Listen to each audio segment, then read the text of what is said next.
vous invite à devenir immortel. Ah, c'est génial. Pardon. Je parlais de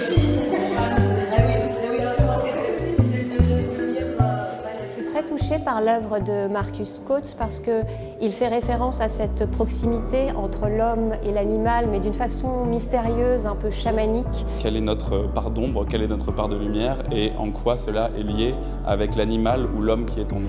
Je sais pas, ça évoque l'animisme, le paganisme. Voilà, donc c'est très, très fertile en imaginaire, en possibilité de se projeter.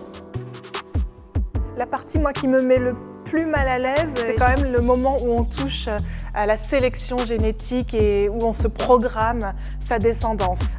Se fabriquer l'enfant qu'on croit être parfait, je crois que c'est ça qui m'effraie le plus. Mais là, cette altérité qui visuellement est d'autant plus flagrante et qui incarne une humanité différente, potentiellement de la nôtre, de celle que je connais, ça m'a marqué, ça m'a choquée, oui.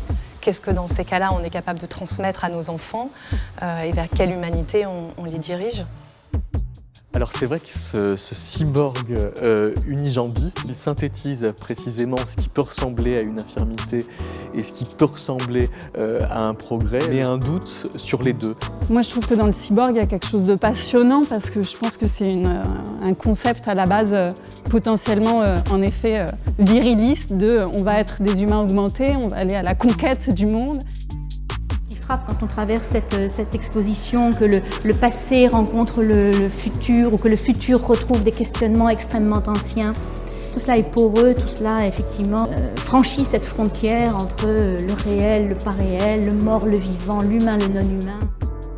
Moi j'ai une sensibilité baroque, donc j'aime beaucoup les jeux sur les apparitions, le point de vue. Et donc là le fait qu'on commence par ça me plaisait beaucoup parce que c'est à la fois un tout, c'est fragmenté et finalement ça m'a poursuivi tout au long de l'exposition. Au moment où j'ai vu en fait l'urne funéraire, je me suis sentie mieux, je me suis sentie rassurée. J'ai l'impression qu'il y avait l'humain qui revenait à ce moment-là, et même sous une forme très ronde et très bonne.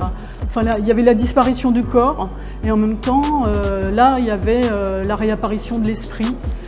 C'est-à-dire à quel point on est lié à une humanité, à une histoire de l'humanité. Et le fait de s'intéresser à cette histoire, je pense que ça peut permettre justement de se dire aujourd'hui qu'est-ce qu'on doit sauvegarder de ce qui était là avant nous et de ce qui sera là après.